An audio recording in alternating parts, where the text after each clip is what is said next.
What's up, y'all? It's your girl Deja, and welcome to the final episode of Conversations About the Naked Mom.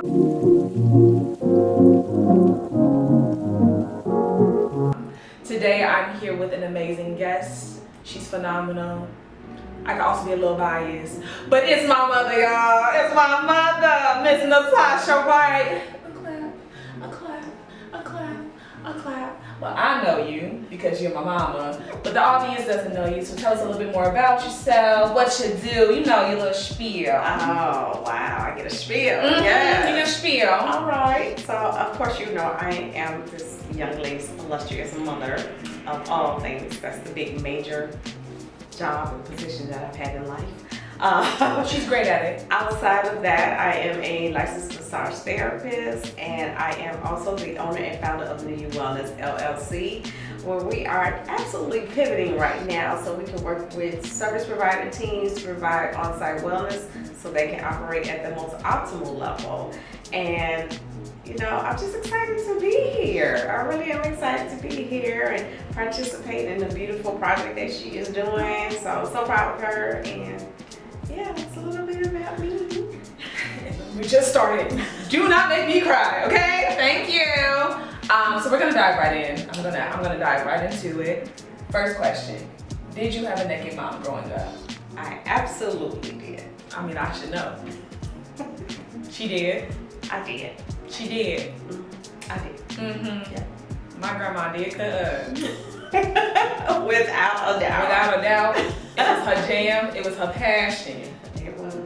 Was she always like completely naked, or was it like bra and underwear? So it varied. It depends Okay. on, I mean, sometimes completely naked, sometimes bra and underwear, but just always carefree. So it was nothing, you know, odd, because it's like, that's my mom. That's what she does. So, you know, we thought it was just a normal thing being kids. So, yeah. For me, growing up, I saw grandma a lot more in like her bra and underwear. I'm like trying to vividly recall if I ever saw like her just like completely naked, outside of when obviously she got like dementia and those things. But when I was growing up, it was a lot more bra and underwear. But even still in that, she didn't care. Didn't care. You was in her house, and she made that adamantly clear that you were in her house. You are a guest, and I do love that. I love that you talking about somebody that reclaimed the space. Mm-hmm. Grandma White was reclaiming the space. We love her. Yes, we do. We really do. We always will. Love her down.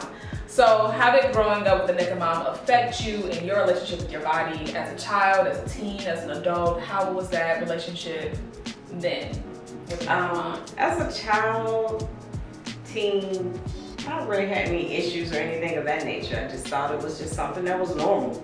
That's what we grew up seeing, so didn't really question it or have any issues with it. As I got older, and most importantly after I experienced some traumatic experiences to my body, that's when things kind of changed for me personally. Not that I had any issues still with seeing my mom nude or anything, I just had an issue with my own body because of the traumatic experiences that I had. Okay. So it was just like not really feeling comfortable in my skin, not really, you know, possibly not liking what I saw sometimes. So it had nothing to do with her. I still felt okay with, you know, walking around the house in the nude, or seeing her walk around the house in the nude. And even when I got an adult, I felt comfortable even with my own child. So it was not something I felt uncomfortable doing in front of her, but like sometimes just being in my own space, looking at myself in the mirror, those challenges would come about because of traumatic experiences. So we don't have to like dive deeply into the traumatic experiences if you do not want to, but dealing with those traumatic experiences that happened to your body, what did you struggle with most in reclaiming your body since those traumatic experiences happened? I think I still do. So let me not say that. Comparing myself, I can compare myself to her sometimes. What she don't got to do? Because do you see it? I get it from her. And she's over here talking about it, make somebody cry. Okay. But yeah, just really feeling comfortable just looking at myself, not bringing back the traumatic experience that occurred to me. So just trying to embrace me as I am and not put that stigma back onto my body that this person did X, Y, Z to make me feel uncomfortable because they didn't appreciate it, they didn't respect it, they didn't treat it with love. So that part for me, I tend to have struggles with, particularly if I'm like male presence and stuff like that. I have had moments where I'm just comparing myself to other women. Well, I don't look like that, and you know, she got this or whatever, or maybe I'm not beautiful. So those aspects of just struggling with those and just having that self-conversation with myself. A lot of times I have to have that internalized conversation that you are beautiful. You know, your body is beautiful. Your body isn't still attached to that struggle of what this person did to you. So those are generally the challenges that I still face, because it is something that for me, somebody took my body and disrespected it. Somebody took my body and did what they felt that they wanted to do and not give me inclusion into saying no and respecting my no. So I tend to have that challenge, you know, with myself, like, you know, and is my body beautiful? Is my body, because somebody else didn't respect it enough? And it was, okay, I just use it whichever way I wanted to, you know, type situation. So that's where my challenge comes in, and still having that. And this being over here has pulled me out of my comfort zone in many occasions. And just really helping me, you know, as the mother, to learn from my daughter about respecting my body and embracing my body as it is and loving on my body. Because it's tea. The body is tea. She's absolutely gorgeous. And I do appreciate you sharing that. You've come really far. Yeah, and I'm very proud of you, and thank you for sharing that with people about the struggles that you still are working through, but also about just the steps you're taking to get through those struggles. It's never just like I'm sitting here in this thing. You know that you are moving beyond that, and it's beautiful and that's profound within itself. Thank you. So obviously, I grew up with a naked mother. Hi. She's sitting right here. Growing up with, you know, seeing grandma naked, did you automatically know that you were going to continue that cycle in our household as like a naked mom, or was it just like, it just kind of happened? I can't say that I knew or whatever. I don't know. I guess when you get certain upbringing, some of those things just stick with you. Yeah, so that's fair. I didn't see like, okay, why wouldn't I do this for my own child? I didn't see it was something that would be something that I wouldn't do, because like my grandmother was a naked grandmother. My mom was a naked mom. More on my mom's side than I ever did on my dad's side. I experienced that. So even with my paternal grandmother, I've never seen her, even in her bra. So, you know, that was something I knew on that end that, okay, I wouldn't walk around like that. I will, you know, close the door, get dressed, whatever. My mom, totally different story. We didn't matter. It didn't matter at all. And I think it's great that you even bring up great grandma. Like, it really, for us on the maternal side, it has been a generational thing. I used to see my great grandma in her bra. Never saw her completely naked, but like even still like in her bra. Then my grandma in her bra and underwear. Then my mom, I've seen completely naked. And then like how I grew up. And I think for me, being a witness of all this like lineage of just acceptance of nudity in a way that is, one, never sexualized. It was never a thing about it being too fast or too weird, or like you need to cover up because so-and-so. It was never that. So growing up and seeing that with the women in my life all the time, one, has obviously shaped my relationship with my body, because y'all, it's a whole gallery coming about it. So, I mean, but also it really did open up the lens for me to look at nudity in a way that wasn't sexual. My first introduction to nudity was not through sex. So I never understood why it had to be this very like one-dimensional, secretive, like you only do this when you're about to have intercourse type of thing when I grew up around it. And like to that point, everyone in my like immediate maternal side of the family is in some form or fashion comfortable and free in their skin. From my great grandmother to my grandmother to my mother to me to my cousins to my aunt. Like, it's just something that we never had to worry about. And I think I'm very grateful for a new lens into nudity and not just seeing it one way. Because I get to be myself and also I get to introduce it to y'all. And that's just so fun. So we know that my grandmother, your mom, used to be naked and, you know, and reclaiming the space all the time. Outside of obviously walking around naked and bringing that into our household, did you take any other practices from her when it came to like self-care or reclamation for her body? I guess it's kind of hard to say if I actually took that. I think she was this very strong person and it was about getting things done. So I did see a lot where my mom didn't necessarily take care of herself. And I think that is kind of like the difference of what I do. Not to say that I haven't been in that space. It was always gotta work, gotta do this, gotta take care of the family, gotta da da da. And being a licensed massage therapist, one, and you know, tapping myself out, being a caregiver, tapping myself out, you know, going to the job, knowing I'm sick, tapping my, and it was just like, it's becoming too much. I have to start to take care of this vessel. I have to start pouring into me. And with the work that I do, and I'm trying to encourage other people to do it, well, it really isn't helpful to do this work if I'm not doing it. So, and to be perfectly honest, I would have to say this has probably been in the last maybe 3 to 4 years that I really just started pulling in that I have to take care of this vessel. I have to make sure this vessel is cared for, nurtured, loved, given to, you know, and not pull it all outside of me, because I believe that many of us, especially women, we pull all of our energies of caring for everybody else, but then this person gets the last bit of whatever we get, or whatever we have, or this vessel just basically makes us sit down. So that's something I feel is so vital, because we do it too often, and this is not just recent, this has been for centuries, that the Black woman cares for everybody all the time, but we don't get poured into, we don't even pour into ourselves enough. So that's vital. Self-care is so important. I think it's, oh my God. So yes, it's everything that she said, but it is so true that as Black women, we struggle with pouring back into ourselves.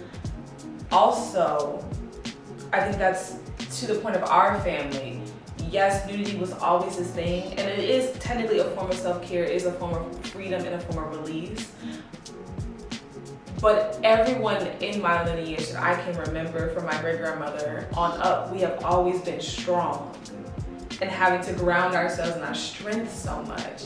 And I think that is something that me and you are definitely, consecutively working on to try to like figure out, because it's very easy to keep those cycles in, and not even intentionally, but because they've been repeated for so long, it's ingrained in your body even without your choice. And so nudity cannot be the only way, and I think it's beautiful that you are, one, reminding yourself to slow down, reminding yourself that, oh, I am projecting and my entire business is around self-care and taking care of the body. I too have to be the reflection of that. Not only for yourself, but also seeing her do it helps me remind myself to do it. Because I'll be forgetting, y'all. I'll be forgetting. And I think we are having to release those generations of so much strength, and we're really trying to focus on ways to tap a lot more into that softness, into that ease, into that priority of self. Because we really do. It's like, oh, well, everything else. And then they're like, oh, there's me in the back on aisle 17, sitting, struggling back there. But, you know, we gonna get to her eventually, and everyone else is taking, like, you know, what they needed from us, but we haven't given it back to ourselves. And so reclamation is this very well-rounded thing that is not just about nudity, it is about the care of yourself and putting that into priority. And I think that's beautiful that you do it. I think it's beautiful that you show me and remind me to do it, because I do be forgetting. And we honestly remind each other. That be times she be on the laptop, I'm like, when's the last time you took a break? And she be like, I'm like, close the top, close it, close the top, close it, shut it down. And vice versa. Because it's very easy to get locked into those things. Yes, it is. And I love that we are changing. We're breaking generational curses. We're doing things that are a lot different for the women in our family. And also to your point, I'm trying to remember if I saw Granny on my maternal side ever, and I can't recall. So it really is a maternal thing, this whole nudity aspect, which is... It's a maternal thing. Not to say that some of my aunts, I would say some of my aunts on my dad's side, very carefree with that. But it's like I said, my grandmother, never. But maybe my aunts, yes, on my dad's side. So. Yeah. So, since we didn't see grandma growing up with any like real self-care practices, what are things that you just practice for yourself within your body? What I've learned after tapping myself out on several occasions is, saying no. No is a complete sentence. Setting those boundaries and being okay with saying no. Some of us get guilty about saying no because we're so used to giving. We're so used to pouring in. Not to say, been there, have moments that I'm like, okay, no, you just gotta say no. You just gotta say, and you gotta stand on it. Don't give it an explanation. No. They'll deal with that how they deal with it at the end of the day. Even in my line of work, making sure that I'm not, first of all, chasing the money. Have done that and wore myself out. So, knowing that it's okay if I did this number of people because I had set that standard. I'm gonna go this amount of people in a day, and that's it. If I do an event, it's only gonna be the event. I'm not doing several events in a day. So really setting that tone for my own self to say that I have to definitely make sure that I'm well, that I'm taken care of. And if my body say, you know what, we just need to rest. Please. Take the rest. Just do it. And it's okay. I think in our society, we feel like everybody gotta always be in motion. And if you're not in motion, it's a bad thing. No, you need to rest. Your body needs you to rest. That's called capitalism? It needs to rest. So I always use this example. When you're driving, do you just keep driving? No, you hit a stop sign. You may hit a stop light. You may hit traffic. Anything you do, there's pauses. We are meant to have pauses in our lives. Those pauses are necessary. You're not up 24 hours a day. Your body like, we got this time, go sleep. Go to sleep. So we go to sleep. We're not up all the time, 7 days a week. We would be up if we were. So you have to make sure that we take the time to put those pauses in. Yes. And do what needs to be done, listening to our bodies. I'm listening to my body, although I had a couple of diagnoses recently, not happy about, but I'm like, okay, body, you telling me something's out of line. I need to shift. I need to change this. Maybe I don't need to have a hamburger and fries. I need to go and get that salad. Not saying that it's a bad thing, but you also have to listen to some of the disharmony that your body is indicating to you. And there's ways to improve that naturally. Your body will always tell you. Your body's going to tell you. So I really try to pour into myself natural things, healthy things, switching up things. I like how we have switched up, certain things that we used to buy at the store. Now we're making it ourselves. Have y'all ever tried making almond milk at home? Amazing. Y'all should make almond milk at home. Amazing. And you know what it only takes? Is almonds, some dates, and water. And a little bit vanilla extract and cinnamon. Don't forget the cinnamon. Don't forget this. But and try it. Just go get a cup of the store bought and make your own and see the difference. You're definitely going to see the difference. I would not buy store-bought almond milk ever again because I make it at home. So just, taking those times to really get back to nurturing ourselves. It's not only about the things that we put in our body, but also speaking to our body. I'm learning to have the internal conversations. When I'm saying, oh girl, you did something bad, I'm like, wait a minute, back it up. Come on. Back it up. No, you did your best. No, it's okay that you didn't get the outcomes. So I'm learning to have these conversations because I did grow up in a family where, you always heard the negative. You kind of, not always, I'm not gonna say always, but you heard it a lot. So if something is different, like I was skinny, like this skinny. All the time. Then when I started gaining a little weight, oh, she got me, she gets a little thick. It's like you start like, okay, all right, calm down. I may not like my thickness at this moment, but but just hearing certain things as you growing up and hearing negative aspects, trying to shift that and pour more positivity to the words that I say to myself, because that also affects my being. What I'm thinking about myself, that also affects my being. So it's universal how we handle our words, our thoughts, our emotions. Not letting just because somebody said no, don't get. I used to get all riled up because somebody told me no, like, oh my God, I said no. That don't do nothing to create anxiety, stress. I'm like, it's okay. You said no. Okay, I can't do that. Move forward, because you're gonna get no's. Plenty. It's gonna come. So it's just all these different things that I'm always working on, not comparing myself for years, being a people pleaser, trying to get away from people pleasing, and standing and doing for me, for Natasha, and being okay with doing for Natasha. Don't let me tell y'all, it ain't it's some challenges all the time, and it's a daily journey, but I am so grateful from where I have come from to where I am now, that I'm excited about that, because I really see that I'm starting to feel more comfortable with being me. So these are challenges, but challenges are gonna get, you're gonna get through the journey. This is the journey. So I'm on the journey. And the older I get, I'm like, I really could care less about what somebody says. Oh, I love it. So I'm getting to those points where I'm just like, okay, well, fine, that's how you feel. All right. Not to say that I don't have moments where, oh man, they feel like that. Or maybe this, or maybe, and questioning who I am because of what somebody said. So just working through all of those and being okay with doing the work and acknowledging, hey, I have this little struggle. It's okay.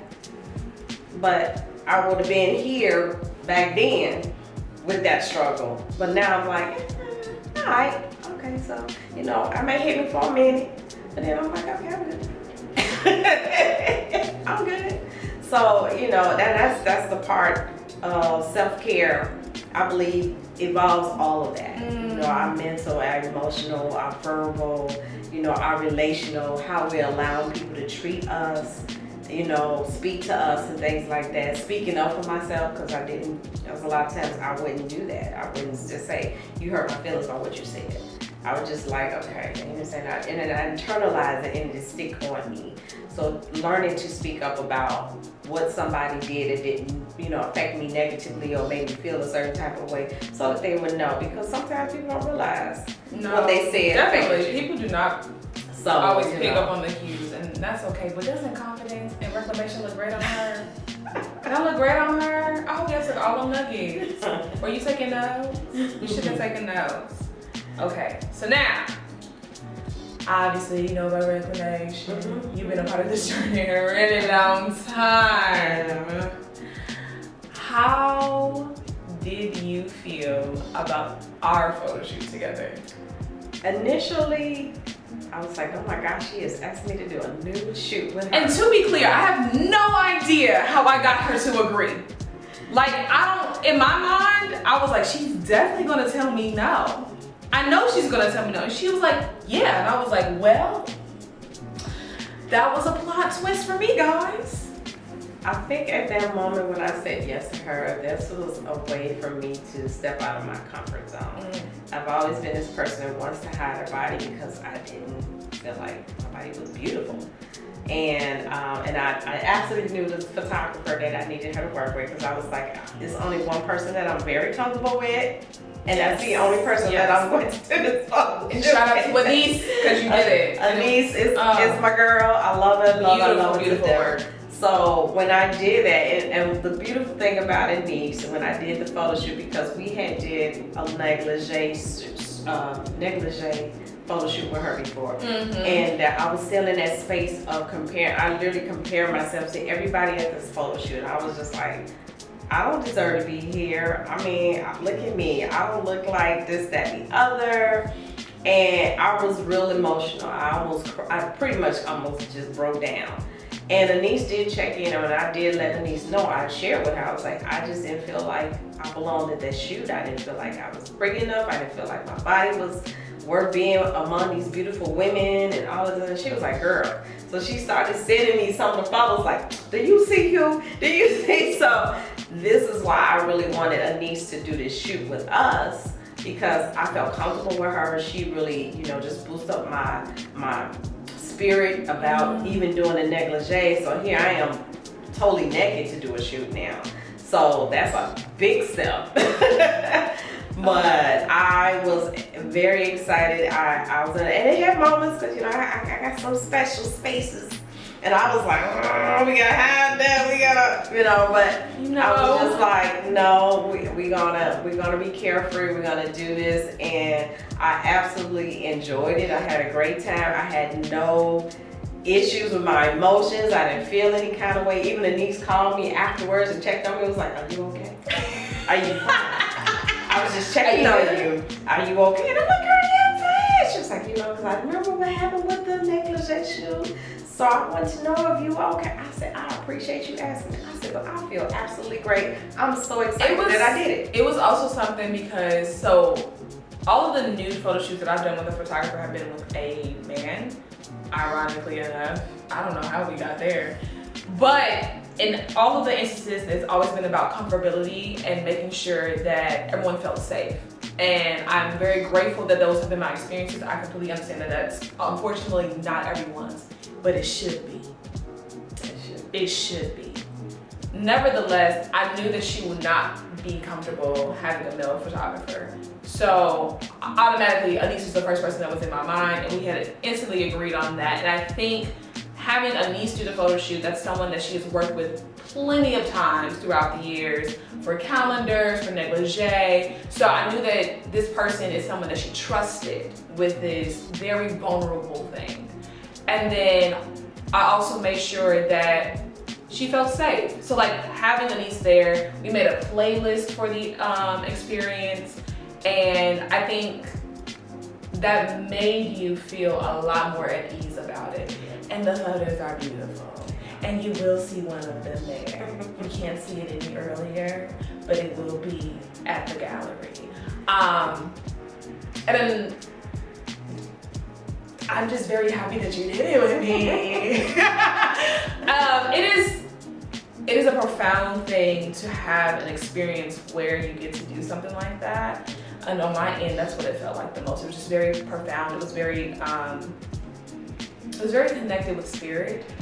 And it was very much so a lot of love in the space, a lot of love within the room, how we, you know, figured out the poses. All the poses also, in my opinion, give nurturing.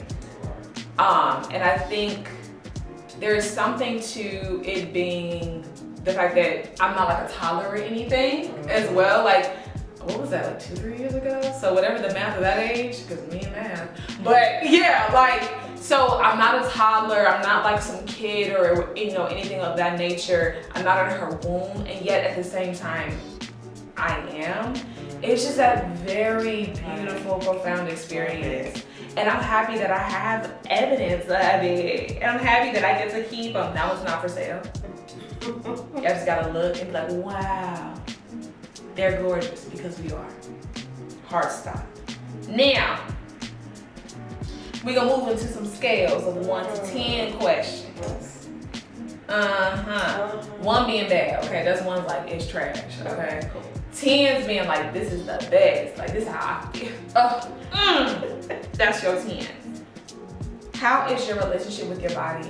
So my camera decides to be rude and cut. Nevertheless, we could we continue. We ball. Now, scale of 1 to 10 questions. Cool. You ready? Yes. How's your relationship with your body? It's about 7. I'm still very happy to hit this number. I love the growth. Okay. How is your relationship with nudity? That's about a 7 as well. Okay. I love a good 7. Mm-hmm. That's better than a 5, because 5 is middle, 7 is growth. Y'all singing the vision? Okay. I know the answer to this one. It's a million. But I'm gonna ask it, but the answer is a million. Do you feel comfortable being naked alone? What she said, a million. Exactly. I told you I knew the answer. Absolutely. It's like I'm a kid or something, don't it? Right? And then of course, how much do you love your mama? Absolutely a million as well. God rest her soul. Love her, love her, love her, love her, love her.